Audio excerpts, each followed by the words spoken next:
With the NBA Finals being roughly halfway over with, many NBA teams are preparing for the offseason and potentially to make an offseason trade or two.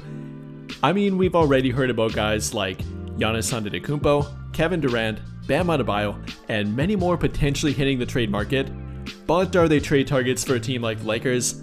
No, probably not, unfortunately. And while we've talked about teams like the Orlando Magic, Brooklyn Nets, and many more being potential trade partners for them, how about a team they've recently made a trade with, that being the Utah Jazz?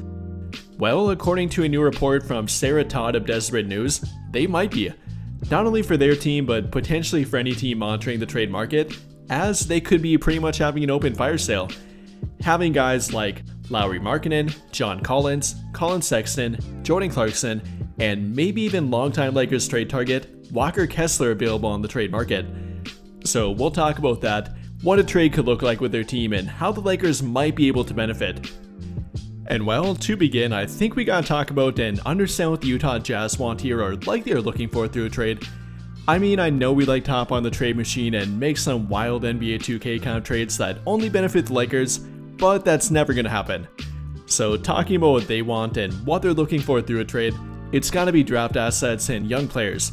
Simply put, they're in a rebuild, they've been in a rebuild, the end's not really in sight for them quite yet, so they're continuing to want draft picks and young assets to fuel their rebuild and try to make it go a little bit quicker, which for the Lakers would be guys like Dalton Connect, their 2031 first round draft pick, their 2027 first round pick protection that they own from the Utah Jazz, and that could be valuable in this kind of trade, and then future first round draft pick swaps, which they have in 2026, 2028, 2030, and 2032 after the NBA calendar year flips roughly at the end of this month. Or then apart from that, might have slight interest in guys like Rui Hachimura, Austin Reeves, or expiring contracts like Gabe Vincent and Maxi Kleber. So that's kind of what we have to work with and what they might have some interest in. However, then from the other side of that, the Lakers have to understand what they're working with here too. Not only Danny Ainge, who is known for playing hardball through a trade, might in fact be a Lakers hater despite making a prior trade with them, but the simple fact that we're trading with the worst team in the NBA last season, having the worst record with 17-65, having the third worst defensive rating in NBA history, yes, NBA history, recording a defensive rating of 119.4, absolutely terrible and by far the worst last season of any team. Then on top of that, the players in their team that contributed to that, are they going to help a team like the Lakers who need more defense? Coming from that situation, are they going to be better, or is it simply something that can be fixed or can't be fixed? Gotta keep that in mind here too. Even with guys like Walker Kessler, who's known for being a good defender, was part of that terrible defensive team, guys like Lauri Markkanen, John Collins, and again, the entirety of that team were in fact part of the worst team in the NBA last season, and one of the worst defensive ratings of all time. So keeping that in mind here, gotta lower the expectations with some trades and some of the players in their team too, in my opinion. But if we can look past that and hope that they might be better on a different team, a team that's actually trying to win and a team that's more focused on playing defense, maybe they could translate a bit better. Regardless though, I do think their record and their defensive rating last season was worth pointing out here. But moving past all that and actually talking about the trades and trade targets here, we're going to go down the list by salary and talk about them one by one. And beginning with their highest paid player, that being Lauri Markkanen, I'm not sure that many fans are aware of the contract he got and how much money he will be making throughout the next 4 years, which will in fact be roughly $200 million. And talking about a guy that, although is a very good stretch big, is a talented scoring option, albeit not the best one, is a one-time all-star, is not a good defender, is not a good rim protector, not very switchable on defense, and is coming off a bit of a down year too. So combine that with the contract, not to mention the injury history with him, and I'm not sure he would be worth it and not even close to being a great trade target for their team, which I'm not sure many fans really realize.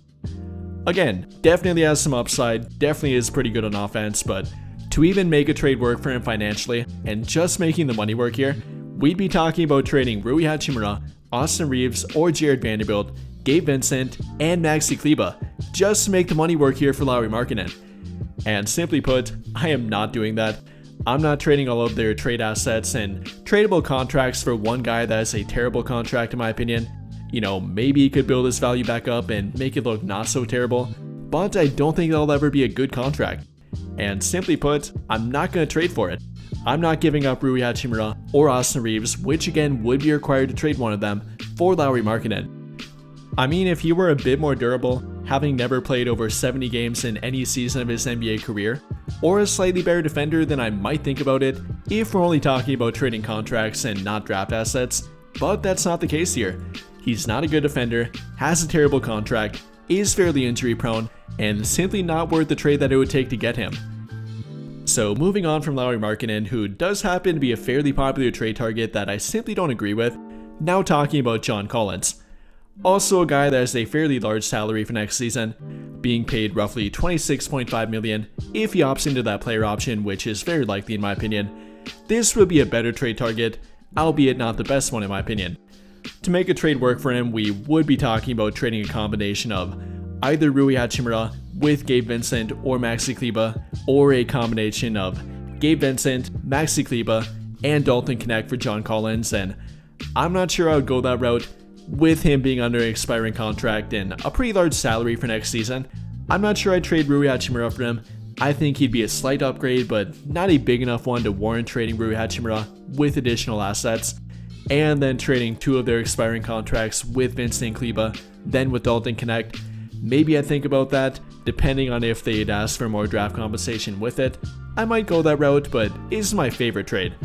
Maybe if we combine him with a different player or add a third team here, then I might have some interest, but isn't my favorite trade target on their team, although I do like John Collins.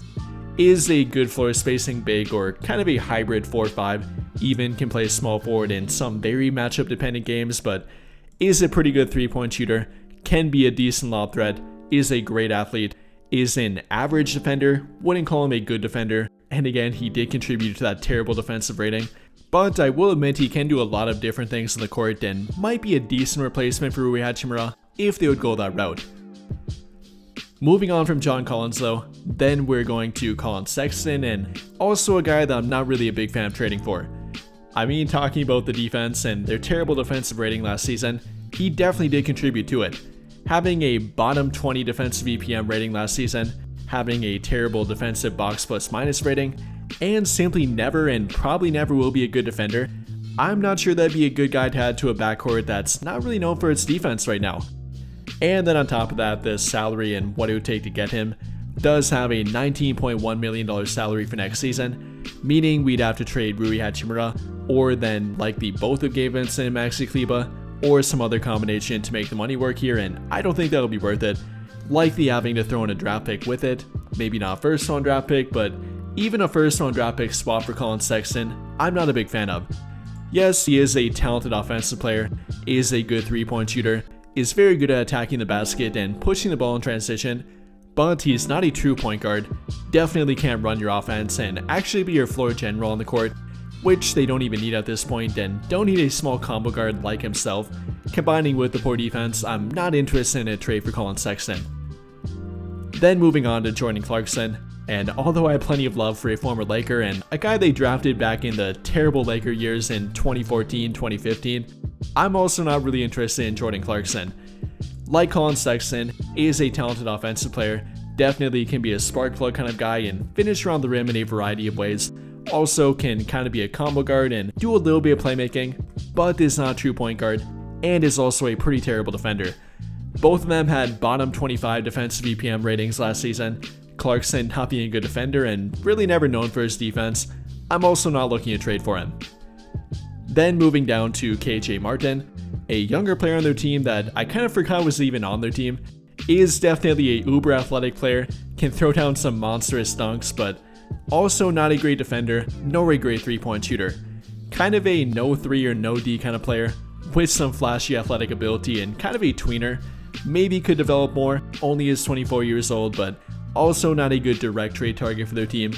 Wouldn't hate it if he would be thrown in some kind of trade they make, but definitely not outright trading for KJ Martin. Then to Taylor Hendricks, I really doubt they trade him.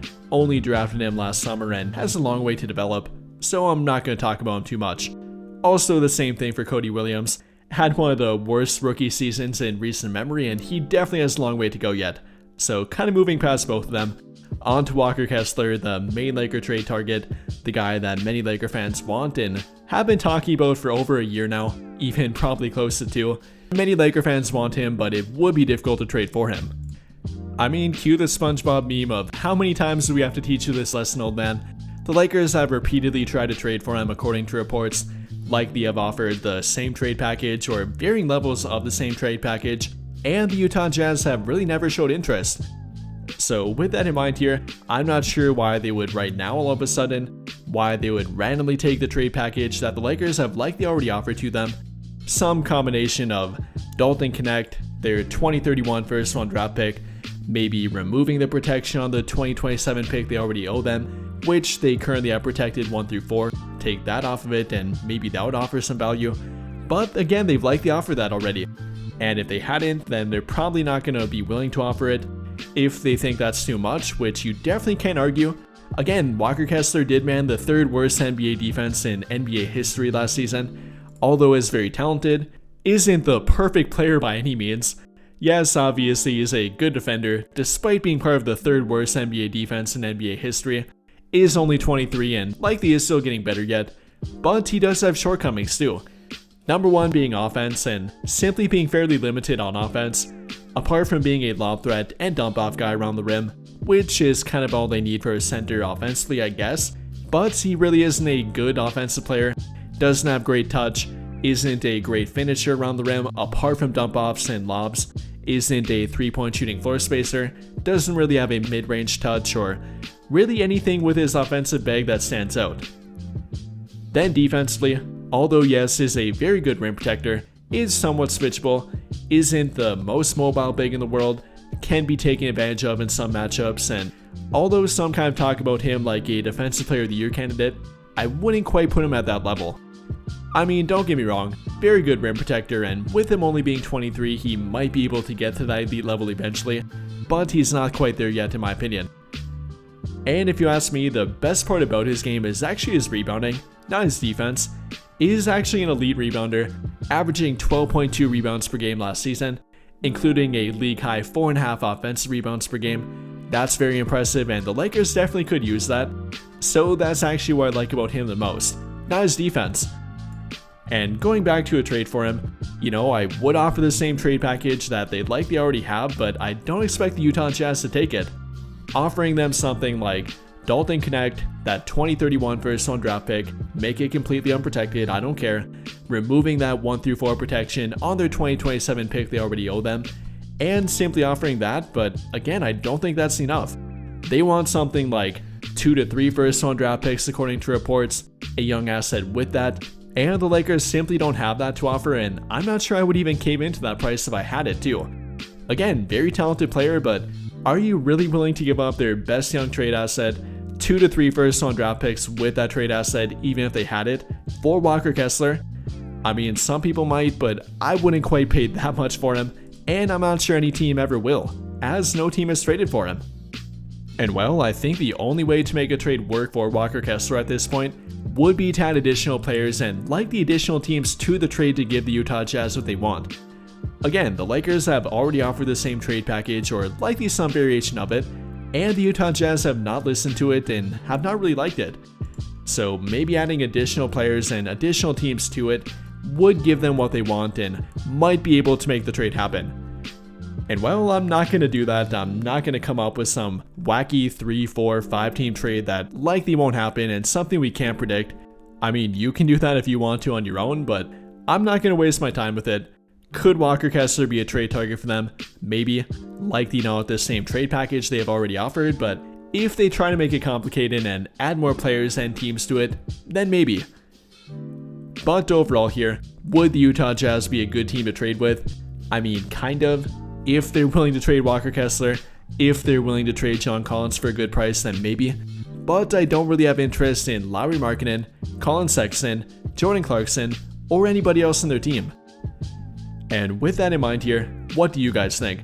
How do you feel about a potential trade with the Utah Jazz and maybe trying to rehash a deal for Walker Kessler? Let me know your thoughts in the comments down below. But I think that'll pretty much do it for this one. And if you enjoyed the video, then I'll greatly appreciate it if you dropped a like, subscribe to the channel if you have not already, and hit that notification bell to never miss out when I upload a video. But as always, thank you for watching and have a great day or night.